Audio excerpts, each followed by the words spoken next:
We are here with John Riggi, our Senior Advisor for Cybersecurity and Risk at the American Hospital Association. John retired from the FBI after almost 30 years, completing his service in the FBI Cyber Division.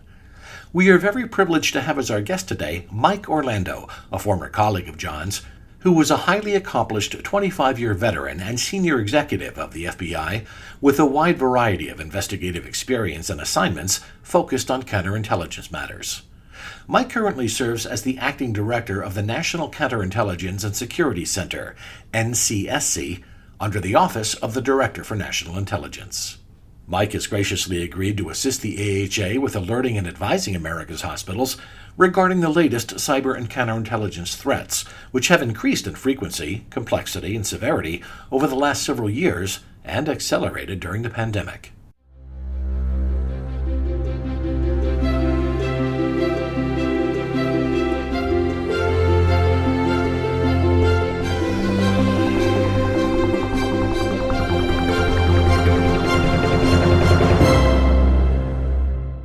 Welcome to Advancing Health, a podcast brought to you by the American Hospital Association. I'm Tom Hedderly, Executive Speechwriter with AHA. In this podcast, we will discuss the cyber and counterintelligence threat perspective from the field and from the NCSC. John will explore with Mike the role of the NCSC and the significant counterintelligence threats targeting healthcare, including foreign threats to our medical research and innovation, and what the strategic and national implications are of such threats. Mike will provide us with the NCSC's national and global perspective on these foreign threats and what the NCSC is doing to counter those threats and to assist hospitals. Hello, everyone. This is John Riggi from the American Hospital Association, your Senior Advisor for Cybersecurity and Risk. Thanks for joining us today in our continuing Cyber and Risk podcast series featuring leaders from national security and law enforcement agencies. They'll provide us the inside story and the government perspective on cyber and national security threats faced by healthcare. In this series, we will also feature hospital and health system leaders in episodes entitled The Frontline Perspective. Today, I am truly pleased and privileged to have a conversation with a friend and former colleague at the FBI, Michael Orlando, who is now serving as the acting director of the National Counterintelligence and Security Center. First, a little bit about Mike. Mike is a senior executive leader with more than 25 years of law enforcement, intelligence community, and military experience, including counterintelligence and counterterrorism investigations. Mike joined the National Counterintelligence and Security Center in November 2020, initially serving in the position of deputy director. Mike recently served as the Deputy Assistant Director in the Counterterrorism Division in the FBI. Mike entered on duty as an FBI Special Agent in 2003 and had various assignments in Pittsburgh, Washington Field, and a real hardship here I see Honolulu Field Office. But Mike was working hard and had great participation and leadership in some very successful espionage investigations involving the conviction of Department of Defense contractors related to passing of defense secrets to China. Mike served as deputy for the East Asia section in the Counterintelligence Division. And in 2017, he served as the Assistant Special Agent in charge at the Washington Field Office Counterintelligence Division, where he oversaw the successful disruption of Russian clandestine foreign agent Maria Butina. Mike has received the FBI Director's Award for Outstanding Counterintelligence Investigation and has been awarded 3 Director of National Intelligence Awards for counterintelligence operations. So, Mike, really privileged to have you here with us today and share your thoughts and perspective to the nation's over 6,000 hospitals and health systems. So, Mike, let's start with the basics. Many of our listeners may never have heard of the National Counterintelligence and Security Center, the NCSC. Mike, can you tell us what is the NCSC and how do you interact with other government agencies? John, thanks for having me on the show and for the warm welcome. I think this is an important topic to talk about threats to the healthcare sector by nation states. And to answer your question about what is NCSC, we are a center out of the Office of the Director of National Intelligence. And our main role is to lead and support the counterintelligence and security activities of the U.S. government. We also provide counterintelligence outreach to the private sector who are at risk of being compromised by foreign intelligence organizations, and we also do public warnings on foreign intelligence threats. Our role in the interagency is really to educate the federal government and our partners about the threats before they happen. What we do is complement the FBI, CISA, and the other organizations so that they could do their job better. So for hospitals who feel that they're at threat from foreign intelligence services or any threats, we recommend they reach out to the FBI or CISA. And we also recommend to hospitals that they should have an ongoing relationship with the FBI and CISA on these issues. And at our center, I am an FBI agent in our front office. We usually have a CIA executive officer. And throughout the center, we have detailees from various agencies that gives us a wide perspective across the U.S. intelligence community. Thanks, Mike. I think that was very helpful for us to level set and really understand what you do there and your role. So again, you touched on nation state threats. Many of my colleagues don't understand why a nation state would be targeting U.S. healthcare. Can you help enlighten our audience? So nation states, Russia, China, Iran, North Korea, are interested mostly in our technology.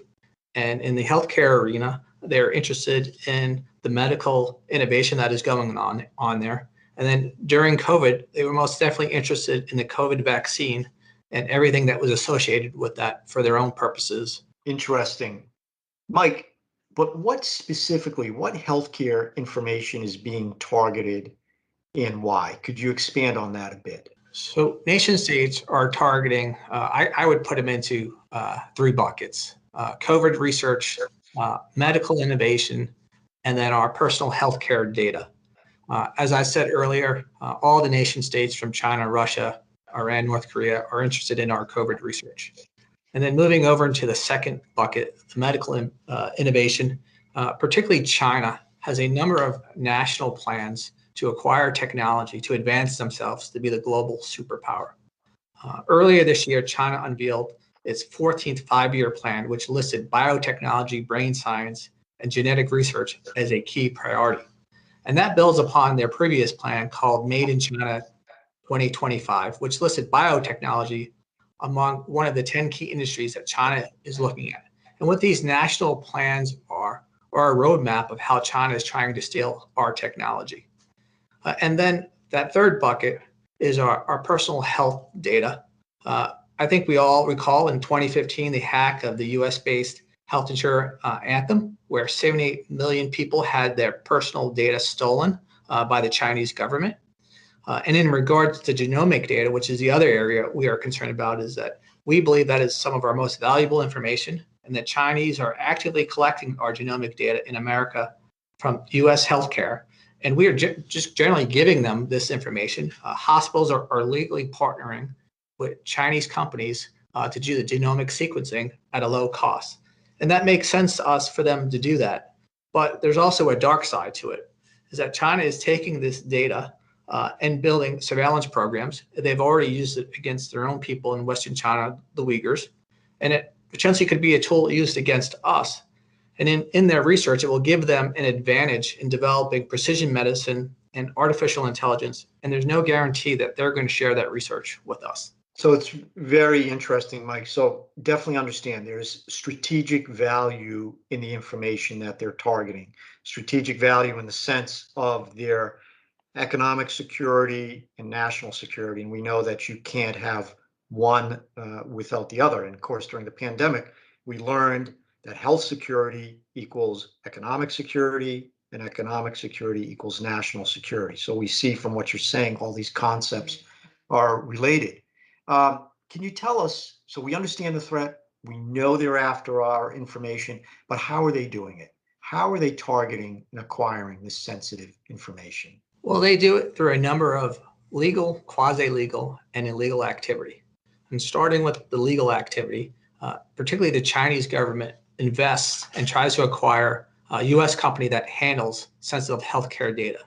For example, China's BGI purchased U.S. genomic sequencing firm Complete Genomics in 2013. And in 2015, China's Wuxi Pharma Tech acquired U.S. firm Nextcode Health. So these are legal, but it gives them access to that information and that technology. Another legal form is the partnerships that I've mentioned, where hospitals are partnering with Chinese firms to do low-cost genomic sequencing services. A 2019 report found at least 15 Chinese companies were licensed to perform this service here in the United States. And then we move into what I call the quasi-legal and illegal, which are the talent recruitment programs and the insider threat. Talent recruitment programs are legal, but what we're seeing is particularly the Chinese government is trying to entice our scientists and researchers to move to China to do research there. But they're trying to incentivize them to divert research in which a way can lead them to be conducting economic espionage, theft of trade secrets, and grant fraud. In recent years, we have seen some scientists here whose medical research is funded by U.S. grants who are secretly receiving and concealing funding from China's talent programs, often for the same research.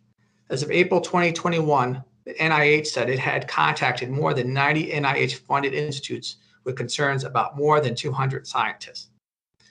Then there is the software supply chain attack. I think everybody is familiar with SolarWinds. This is when we see nation states trying to insert malware into products, which ultimately is then delivered to the customer. In 2018, the Department of Justice indicted Chinese hackers who hacked into cloud service providers and used them to steal data from the provider's customers. The victims included a number of medical device, healthcare, biotech, and pharmaceutical companies. Thanks, Mike. Clearly, these are major issues we're well aware of and sometimes painfully aware of, as numerous investigations have been targeting those researchers and, of course, the institutions they work in, potentially jeopardizing NIH grants to those academic medical institutions. Mike, we've heard rumors that certain foreign nations may be involved in disinformation, spreading disinformation on vaccines. Why would they be doing that? So you are correct. A number of the nation state countries are spreading disinformation about vaccines. And part of this gets into who's the leader of the world. And we know that China and Russia would really like to diminish the US influence. And by trying to discredit our vaccine and them trying to sell and provide the world with their vaccines, they feel it will give them an edge in being the world leaders. So interesting. There are geopolitical world influence type issues intertwined here in terms of vaccine capability, effectiveness, development, and so forth. Very, very interesting. What can be done? You mentioned SolarWinds. Clearly, we're all also painfully aware of the risk and threat mentioned by SolarWinds, and including the Microsoft Exchange compromise, as reported by the government to have been perpetrated by a Chinese government-related group known as Hafnium. What can be done to help mitigate some of this supply chain risk? Could you give us some basic guidance here, Mike? There's a number of advice we give out to the private sector. The first thing being, it's important to identify your crown jewels and what's important so you know what you need to protect. And then specific to supply chain or software supply chain attacks, the best advice we can give companies or everyone is really do really good cyber hygiene. Patch your systems, reduce your administrative credentials, maintain your computer logs, do the continuous monitoring, and segregate your networks. But also, most importantly, as I talk to cyber experts inside government and outside government, the one thing that I continue to hear is it's very important that everyone does email security. Stop clicking on those links. If you can train your employees to stop clicking on those links and understand threats through spear phishing, you will reduce a number of attacks. It will not eliminate the risk, but if you do these things in the cyber realm, you'll minimize your risk. And when you are attacked, you'll be able to get it off your system as fast as possible. Indeed. A couple of key points you mentioned, Mike. One, that you can never eliminate the risk, whether it's a counterintelligence risk or a cyber risk. The best we can hope to do is to mitigate it, bring it down to its smallest potential risk exposure. Again, phishing emails, that's what we're seeing here, that a vast majority of cyber attacks are starting with those phishing emails and cyber attacks related to potentially nation state adversaries trying to steal our intellectual property and posing counterintelligence threats. You mentioned the whole of government approach. You mentioned working with the private sector. How would the private sector and the NCSC work together, and what do you recommend? So my recommendation is that we need enduring partnerships with the private sector to include the healthcare sector. And I would encourage everyone to reach out to your local FBI field office and to your regional CIS office. It's best to have those relationships established now before you're in a crisis. And both FBI and CISA can help you with threat-related information. And that positions you to better position yourself to defend against these threats.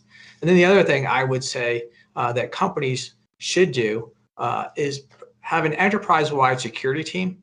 Get your cybersecurity, your insider threat programs, your physical security programs, and marry them up together with your HR people and acquisition teams. And that helps you have a better awareness of all the threats and how to defend against them. And then it makes it easier as a team to partner with the U.S. government. Thanks, Mike. Great advice, and clearly demonstrating how important your role is to inform all the government agencies, the intelligence community, to help defend the nation and private sector. And clearly, from what you're saying, it's not only a whole of government approach here that's needed to counter this cyber or counterintelligence threat, but really, truly a whole of nation approach where government works closely with private sector to exchange threat information, because ultimately the majority of this activity, whether it's cyber or counterintelligence threats, are occurring within the confines of networks and locations owned by the private sector. So, Mike, we want to thank you and all the men and women of the National Counterintelligence and Security Center for what you do and your contribution to help keep the nation safe.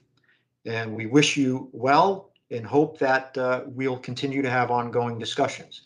Thank you, everyone, for joining us today. This has been John Riggi from the American Hospital Association, your senior advisor for cybersecurity and risk.